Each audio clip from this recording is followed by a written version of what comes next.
শুভ সকাল বন্ধুরা। আশা করছি আপনারা প্রত্যেকেই ভীষণ ভালো আছেন। টক ঝাল মিষ্টি ইউটিউব চ্যানেলের নতুন একটা রেসিপি ভিডিওতে আপনাদের সকলকে জানাই আন্তরিকভাবে স্বাগত। আজ আমি আপনাদের সাথে শেয়ার করব বাটা মাছের ঝাল রেসিপি। সাধারণভাবে আমরা কিন্তু বাড়িতে সর্ষে পোস্ত ব্যবহার করে বাটা মাছের ঝালটা রান্না করে থাকি, তবে আজ একটু অন্যরকমভাবে করার চেষ্টা করছি। আর যেভাবে করছি সেটাই চলুন শেয়ার করা যাক আপনাদের সাথে। আমি কিন্তু লবণ হলুদ মাখিয়ে মাছগুলোকে প্রথমেই ভেজে নেব এই রান্নাটার জন্য। আজকের রেসিপিটার জন্য আমি এই মাছগুলো একটু কড়া করে ভেজে নেব। মাছগুলো কিন্তু একদিকটা ভাজা হয়ে গেছে। এবার একে একে প্রতিটা মাছই আমি উল্টে দেব। আর আপনারা দেখেই বুঝতে পারছেন আমি কতটা কড়া করে আজকে মাছগুলোকে ভেজে নিচ্ছি। একইভাবে কিন্তু প্রতিটা মাছই আমি ভাজবো। যতক্ষণ মাছগুলো ভাজা হচ্ছে ততক্ষণের মধ্যে কিন্তু আজকের রান্নায় আমার যে সমস্ত উপকরণগুলো প্রয়োজন হবে সেগুলো আমি ধীরে ধীরে রেডি করে ফেলছি। বাড়িতে থাকা সহজ কিছু উপকরণ দিয়েই আমি আজকে রান্নাটা করব। তার জন্য যা যা প্রয়োজন সেগুলো কিন্তু রেডি করে ফেলেছি। আর এদিকে মাছটাও আমার ভাজা কমপ্লিট হয়ে গেছে। মাছ ভাজার পর অবশিষ্ট যেটুকু তেল রয়েছে তাতেই রান্নাটা করব। ফোড়ন হিসাবে তেলের উপর দিয়ে দিচ্ছি গোটা জিরে এবং একটা চিড়ে নেওয়া শুকনো লঙ্কা। মিনিট খানেক সময়ের জন্য ফোড়নটাকে ভেজে নিয়েছি। আর এবার আগে থেকে খোসা ছাড়িয়ে নেওয়া থেতো করা 10 কোয়া রসুন আমি কিন্তু এর মধ্যে যোগ করলাম। রসুনটাকে ততক্ষণ ভাজতে থাকবো যতক্ষণ না রসুনের কাঁচা গন্ধটা একেবারে চলে যাচ্ছে। বেশ কিছুক্ষণ সময় ধরে প্রথমে রসুনটাকে ভেজে নিয়েছি। আর এবার 1 চামচ পরিমাণ আদা বাটা আমি রান্নার জন্য যোগ করলাম। আদাটাকেও কিছু সময়ের জন্য ভেজে নেব। আজ আমি পেঁয়াজ রান্নার জন্য দুভাবে ব্যবহার করব। প্রায় 150 গ্রাম মতো পেঁয়াজ আমি কুচিয়ে নিয়েছি। আর দুটো মাঝারি সাইজের পেঁয়াজ রেখেছি বেটে। এই দুরকম পেঁয়াজই কিন্তু রান্নার জন্য আজ ব্যবহার করব। প্রথমেই কোচানো পেঁয়াজগুলোকে আমি রান্নায় যোগ করে দিয়েছি। অল্প সময় নাড়াচাড়া করে নরম হয়ে আসার পর দিয়ে দিলাম বেটে রাখা পেঁয়াজটুকুও। সমস্ত উপকরণগুলোকে একসাথে মিশিয়ে বেশ খানিকক্ষণ সময়ের জন্য খুব ভালোভাবে কষাতে থাকবো। এবার যোগ করে দিলাম পরিমাণ মতো লবণ এবং হলুদ।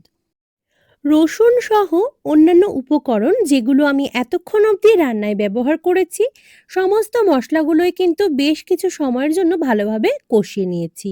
এবার আমি রান্নায় যুক্ত করে দিচ্ছি 1 চামচ পরিমাণ কাশ্মীরি লঙ্কার গুঁড়ো এবং 1 চামচ পরিমাণ লাল লঙ্কার গুঁড়ো। সাথে দিয়ে দিলাম 1.5 চামচ পরিমাণ ধনে গুঁড়ো।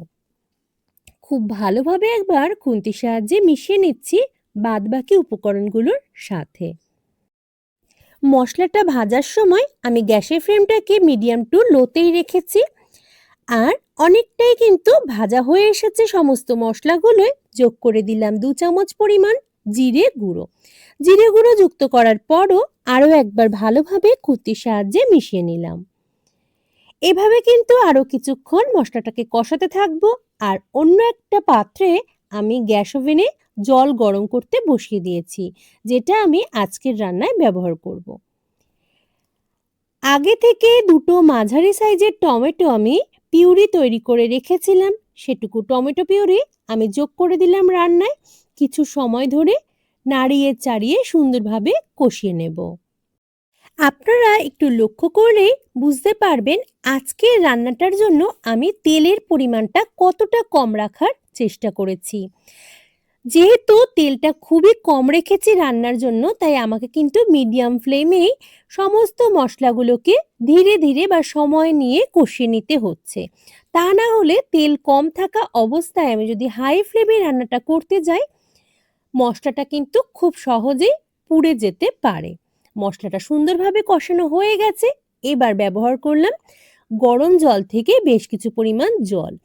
তবে যেহেতু আজ ঝোল নয় ঝাল রান্না করব, তাই পরিমাণটা কিন্তু আমি কমই রেখেছি। যেহেতু আমি রান্নায় গরম জল যুক্ত করেছি তাই অল্প সময়ের মধ্যেই ঝোলটা কিন্তু ফুটতে শুরু করে দিয়েছে। এবার আগে থেকে ভেজে তুলে রাখা মাছগুলো আমি একে একে যোগ করে দেব। আজ রান্নায় ব্যবহারের জন্য সমস্ত মাছগুলোই আমি কিন্তু বেশ কড়া করে ভেজে নিয়েছি। আর গ্রেভিটাও ফুটতে শুরু করে দিয়েছে। একে একে সমস্ত মাছগুলো দিয়ে দেওয়ার পর খুন্তির সাহায্যে একটু মাছগুলোকে ডিপ করে দেব। কিছু সময়ের জন্য জাল হতে দেব। মাছগুলো দেবার পর আমার রান্নাটা কিন্তু প্রায় হয়ে এসেছে। আরও কিছুক্ষণ সময়ের জন্য জাল করে নেওয়ার পর আমি এর মধ্যে যোগ করে দেব 1 চামচ পরিমাণ শাহি গরম মশলার গুঁড়ো এবং 1 চামচ পরিমাণ ঘি। একবার ভালোভাবে মিশিয়ে নেব সমস্ত উপকরণগুলোর সাথে। আর তারপর গ্যাসের ফ্লেমটাকে আমি অফ করে দেব, কারণ আমার রান্নাটা সম্পূর্ণ হয়ে গেছে। এই রেসিপিটা কিন্তু গরম ভাতের সাথে অসাধারণ লাগে খেতে। আজকের রেসিপিটি কেমন লাগলো আপনাদের অবশ্যই জানাবেন কমেন্ট করে। যদি ভালো লাগে আমার ভিডিওগুলো লাইক করতে ভুলবেন না। আর যারা প্রথমবার দেখছেন আমার চ্যানেলটিকে আমি অনুরোধ করব সাবস্ক্রাইব করে পাশে থাকবার জন্য। আন্তরিকভাবে ধন্যবাদ জানাই আপনাদের প্রত্যেককে। আপনাদের লাইক, আপনাদের কমেন্ট এবং আপনাদের সাবস্ক্রিপশনে কিন্তু আমাকে পরবর্তীতে ভিডিও তৈরিতে অনেক বেশি উৎসাহিত করবে। তাই আপনাদের লাইক, কমেন্ট, সাবস্ক্রিপশন অবশ্যই জরুরি। আজ এই পর্যন্তই। দেখা হচ্ছে খুব তাড়াতাড়ি।